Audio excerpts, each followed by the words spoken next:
Hello and welcome to this edition of Jamaica Magazine. I'm Adrian Atkinson, your host. We have a wonderful show packaged just for you. More after this message. Jamaica Post is committed to being your preferred logistics partner. Enjoy the convenience of 3 to 5 days for international shipments at competitive rates and next business day delivery for local packages. Take advantage of our fast, reliable and ever-evolving services: zip mail, click and ship, fast track, EMS, parcel service, registered mail, corporate mail service and private letterbox. Access customer service support and track packages online. Visit our post offices island-wide and premium service centers at select locations. For more information, go to jamaicapost.gov.jm. Conditions apply.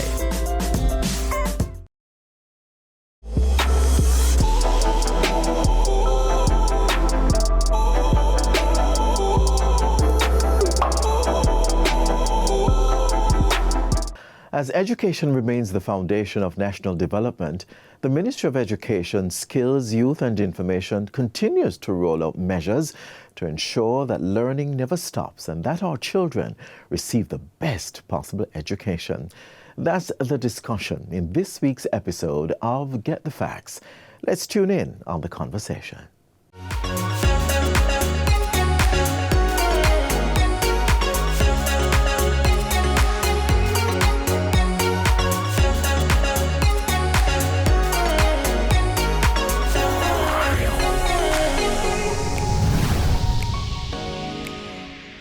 Welcome to Get the Facts, the program that provides you with information on government's policies and initiatives. I'm Theodore Henry. In October last year, Hurricane Melissa left a significant mark on Jamaica's education system, damaging more than 600 schools and disrupting learning for thousands of students across the island. Since then, a range of measures have been rolled out to keep education on track, especially for schools that were hardest hit. These include temporary relocation arrangements. That's where students from non-operational schools continue classes at alternative institutions, as well as targeted relief grants to support recovery within the education sector. Now, as schools enter the second term of this academic year and begin early preparations for the next year, the key question is, what systems are in place to ensure learning continues without interruption? Joining us to give the latest update is the Acting Chief Education Officer at the Ministry of Education, Skills, Youth and Information, Ms. Terry-Ann Thomas-Gale. Lady Thomas-Gale, thank you for joining us. Thank you for having me, Mr. Henry. All right, let's get the easy part out of the way. Over 600 schools damaged. Yes. Are we accurate at that number? Our current count right now is 713 schools. Wow. Yes. In various degrees of disrepair. We have them in priorities. So we have priority 1, we have about 333 schools. Priority 2, priority 1, those are the schools that are severely impacted, meaning that it interrupts the regular flow of operations. Like roof gone. Roof gone, building demolished. So we have about 311, I think, of those schools. And then for priority 2, we have about 308 and 94 in priority 3. Priority 2 and 3, they have damage, but they can operate while repairs are being done. Oh, so how are we doing with the priority ones? Oh, we are quite advanced with our preparation with them. We have, even yesterday, we met with our contractors. The permanent secretary met with the contractors.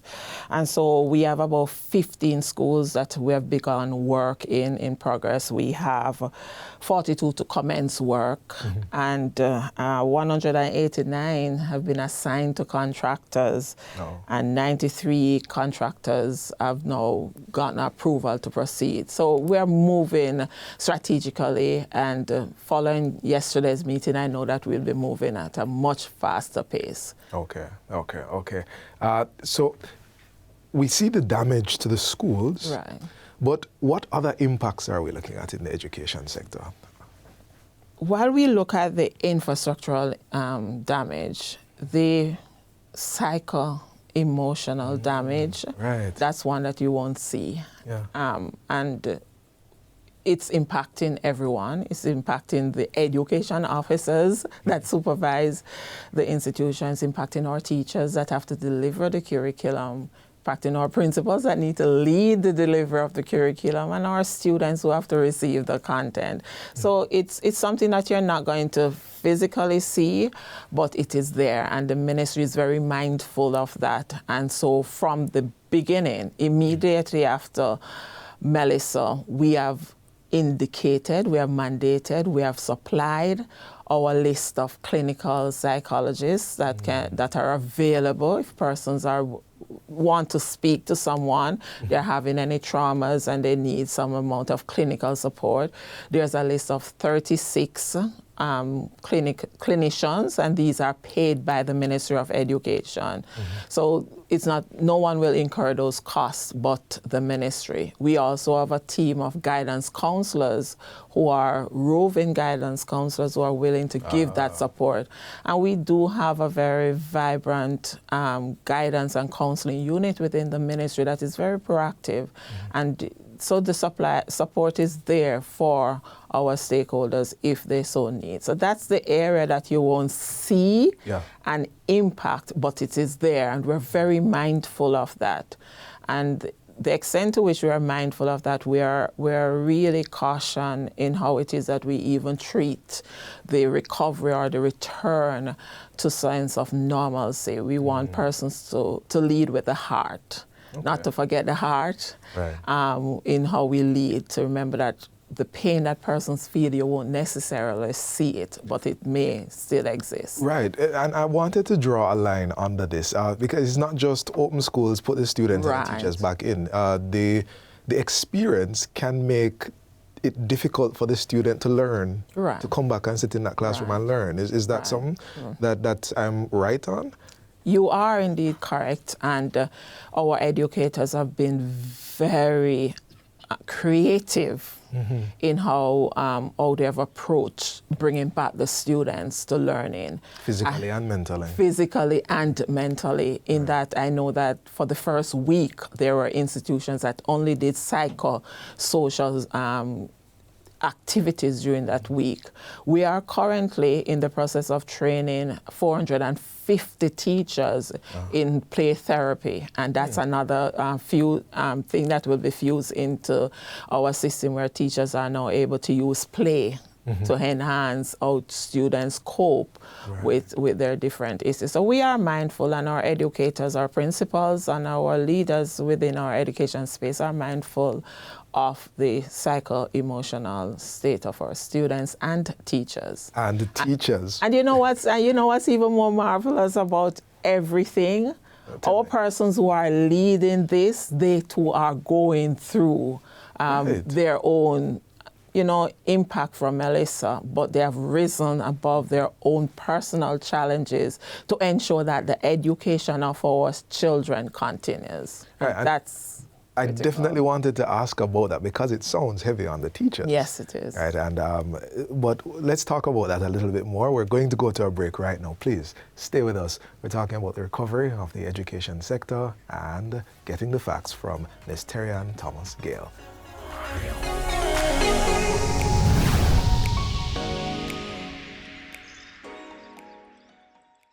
Think positively. Focus on the power of optimism and hope. The thoughts we nurture shape our attitudes, actions, and ultimately our lives. So, reflect on the good in your life.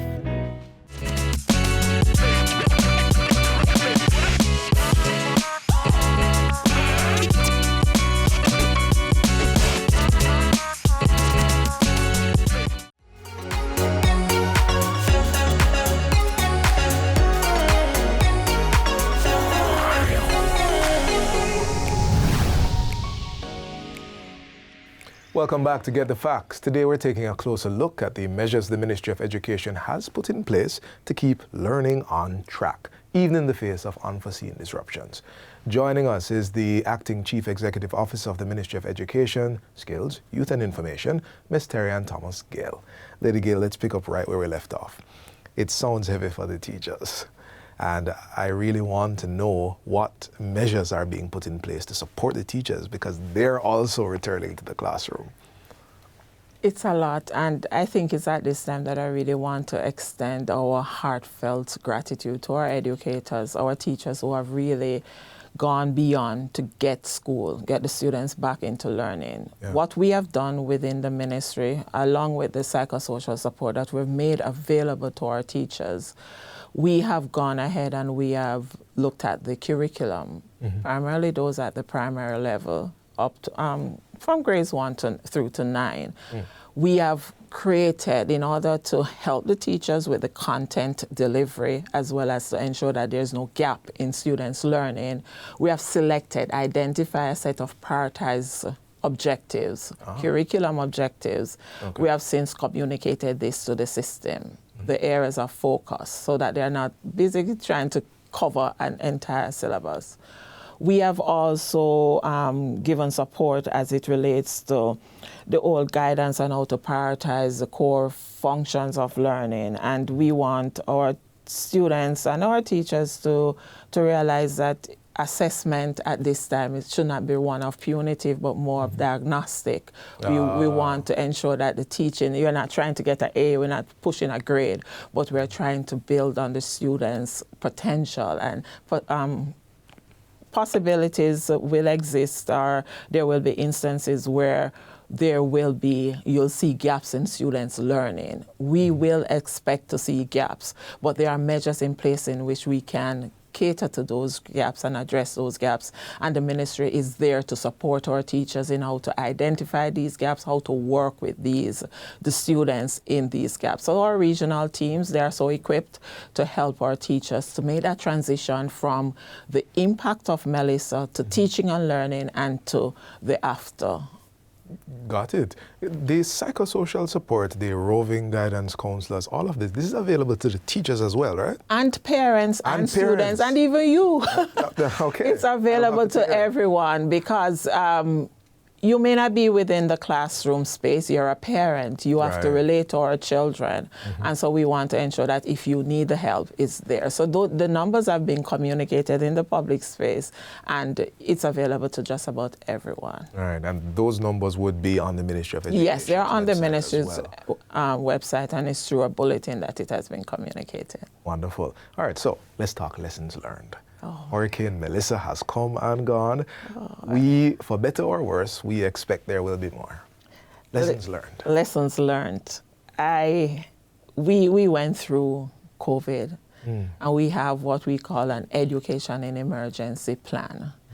While COVID is different from the impact of Melissa, but immediately, when I say immediately, like the day after Melissa, we activated our education in emergency plan. So there are different teams within the ministry that looks at different areas of our education system. So there's a team that works with the infrastructural area that look at the rebuilding back and so forth. And then there's a team that looks at teaching and learning. Right. So our education in emergency plan really saw us really evaluating ourselves, and infrastructure is where we see where building back now has to be better.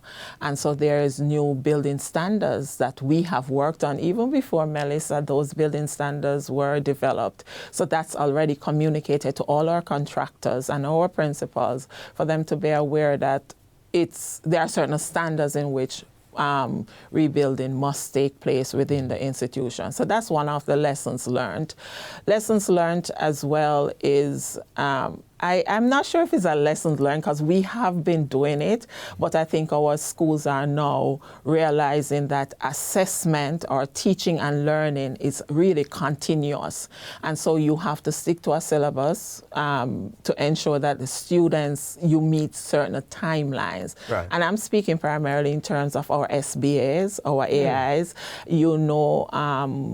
how it is that you take the students through a syllabus to ensure that they are meeting timelines, because anything can happen, and you have to be catching up all that work. That's one of the lessons learned, is timely feedback as it relates to ensure that that's happening. we saw where there were some schools in gap, but impressively, I must again allude our principals and teachers, they have been really working hard. So when we looked at the data for our students sitting our assessment or external assessment, we saw that most schools were indeed meeting these timelines. So that's it. So I think the biggest lessons learned from us is our infrastructure, how it is that we build, how it is that we organize our space for learning. And that's one that we're really targeting and ensuring that we get it right. Our system within the Ministry of Education itself, it has been robust. We were deliberate in ensuring that we're ready to react to any emergency that should take place. And those systems, we have been refining them. We have taken both a digital approach to how it is that we communicate as well as how it is that we resource our schools. So we're looking at both digital and hard copy. That was able to go seamless because we have communicated our learning kits already. So the regions that are impacted, regions 3, 4, and 5, the 7 parishes, we realize that how we supply them with the resource during this time is completely different from how we do the other parishes. That's interesting, how we supply these heavily impacted areas. We're almost out of time, and I have to give you a moment to say what's on your heart to our watching audience.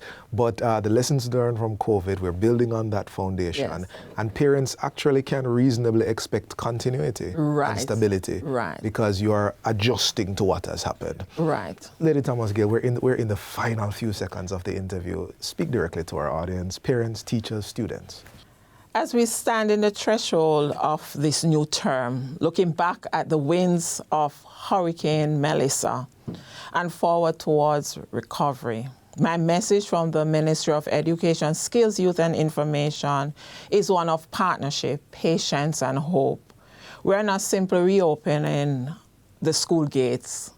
We are rebuilding the heart of our communities. To our educators, you have been the anchor in this storm. Many of you are returning to the classroom, still repairing your own homes, and we see that sacrifice. To our students, you have shown extraordinary courage. You live through sudden change, and yet you continue to show up daily ready to learn. It is okay to feel overwhelmed.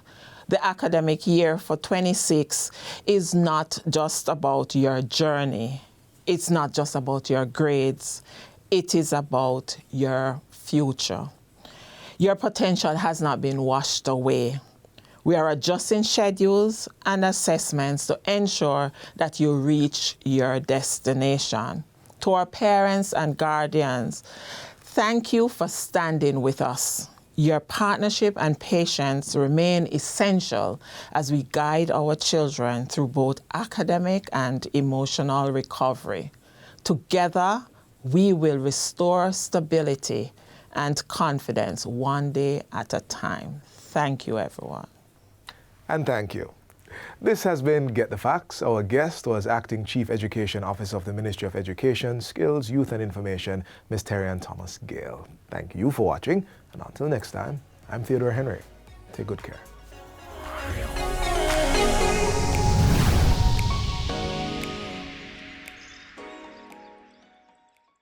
In 2025, new infrastructure strengthened operations.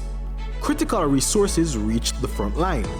More officers were added, expanding the nation's protective shield. Crime fell significantly. And when Hurricane Melissa struck, the security forces stood firm, rescuing, responding, restoring. The top events right here, January 12, inside Jamaica Magazine.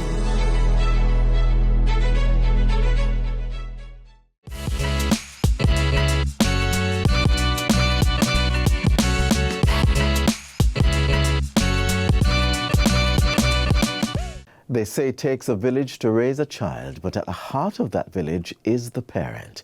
In our next feature, we're taking a moment to encourage parents and guardians to stay involved and committed to their children's overall well-being. Watch now to learn more.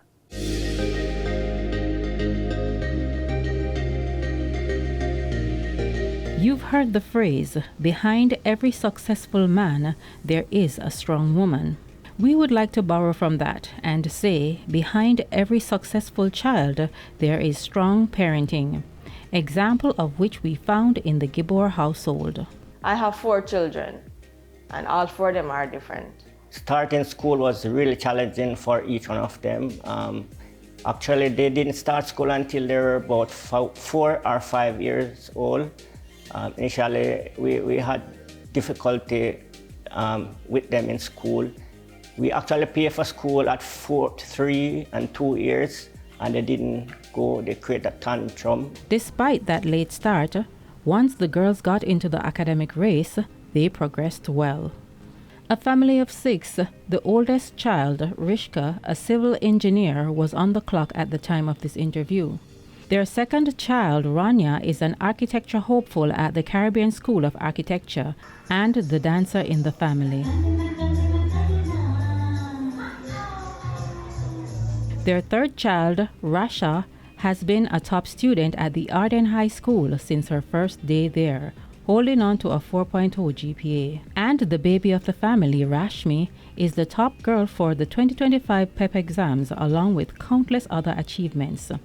It is safe to say that winning is a thing at the Gibor residence. But of course, there are certain routines and habits that contribute to this. I have a series of alarms in my phone that goes off. I've memorized which song is for which alarm, so I don't have to check the time. But her phone is 15 minutes ahead, so when it's 6:45, when it says 6:45, it's actually 6:30. I know the 5 o'clock alarm and the 5:30 alarm and also the 6 o'clock. So those are the different alarms that let me know when it's time or what I should get done by then. So for the 5 o'clock alarm, I have to wake up by 5:30, I have to comb my hair, bathe, brush my teeth, all of that. 6 o'clock, I have to leave out. So I just use her alarms to guide me. The school day doesn't just begin when the bell rings. It starts at home. Simple steps like preparing ahead can ease the morning rush, giving children a calmer start to their day. So you pack your stuff from the night before so that when you get up in the morning, you just eat, you drink your tea, and then you leave. And during the summer holidays, Mama Gibor has an interesting take. They have July for themselves. That's their holiday period. But when August comes, then that's my time for school. What I do is I try to get the books early. So I know that based on the others' performance, they'll have literature, for example. So I try to get all the literature books based on what I have and what they need. And what they're expected to do, what Rashmi is expected to do, is to read a book every week and give me a chapter review with the main characters, the plot, the theme, everything else, so that when she is to start that subject in at that time, then she'll already have that material ready. So they have all of those books to go through before school actually begins. When I was younger, I was not looking forward to August, but I don't know if you've heard of Pavlov's dog experiment, where you basically ring the bell and you give a dog food at the same time. So even after ringing the bell, the dog becomes so accustomed to it that he's anticipating food. It's something similar to like that for me. When I was younger, Mommy kept doing the August time for us to do our schoolwork. Now that I'm older and I'm not under that much supervision, I just feel prepared that I have to do something by August. I mean, as much as I appreciate the full 2 months, I don't understand she's doing it for the better, because I'm not going to be able to have enough time to do everything when school starts. So I just like to be ahead. Getting familiar with the information and the subjects and everything beforehand helps me to be ahead of the class and to understand things better. And I provide the materials. What do you need? So I get them at least 2 days before. But I review the worksheets every week. So I know that if a worksheet is due next week, if an assignment is due next week on the worksheet, then we'll do it a week before. However, academic support is just one piece of the puzzle. For the youngsters, being present and engaged in their everyday life makes the biggest difference. It is very important to be involved. I think for most children, the parents is their biggest supporter. And if you don't encourage your children to do well and allow someone else to encourage them, you don't know what the outcome might be. So it is very, very important to help your children in their schoolwork. Some children might love academics while others might love sport. You have to encourage them to do whatever they like, but they also have to do their schoolwork, because whatever field you choose, you have to be able to read, you have to be able to write, you have to be able to express yourselves. It comes from the parents. You have to encourage a child that whatever you're doing, you do it to the best of your ability. No matter about the result, it's how you get there. It is important to note, though, that while academic push is critical, giving children the space to relax and have enjoyment is equally significant. At home, we try to encourage them to do their homework early so that they can get free time to do whatever else they need. Everybody loves some free time. There's something called burnout when you study too much and then you don't realize how much this actually affects you. It can affect your quality of work or how you are when you approach things. So it's important to get little breaks for your own free time so that each time you're about to start a new set of work, your mind is refreshed and you're ready to get started and do that task with the best of your ability. I think it's very important. I think you need that free time to really relax. You can't be constantly stressing about school all day, every day. So I do appreciate it where you can just get your own time to do things that you like. When you have children who are doing exams, they also need free time. So if they have extracurricular activities, then you don't stop them, because you need a little time. You can't be studying 24/7. Everyone is human. Everyone needs a break. Same as how when you come from work 5 o'clock, you don't want anyone to disturb you. Then it's the same for them. Having gone through the process before, and as they continue to go through it with their younger children, the Gibbors have these words of encouragement. I know the schoolwork is very difficult for even parents, at the PEP level. Some parent might be able to assist their children, while I know some might not. But it is important, if you are not able to help your children, get help. Ask the teachers to assist, or if you can find a community member to help, that would be great. As what Mama said, you have 5 fingers and all 5 fingers are different. See what each child's strengths are and maximize on that. So if they're successful in school, then you ensure that they do extracurricular activities as well to support that. If they're a good speaker, if they're good at creative ideas or creative drawing or anything like that, then you support them. Just encourage them and don't belittle them or don't stress them or don't pressure them into doing what you want to do, because at the end of the day, it is what they like that they will be successful at.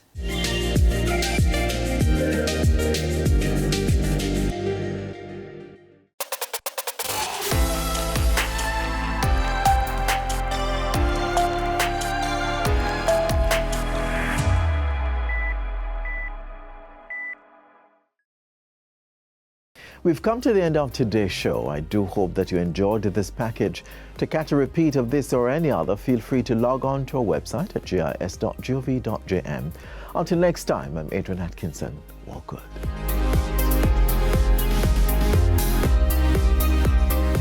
This has been a production of the Jamaica Information Service, the voice of Jamaica.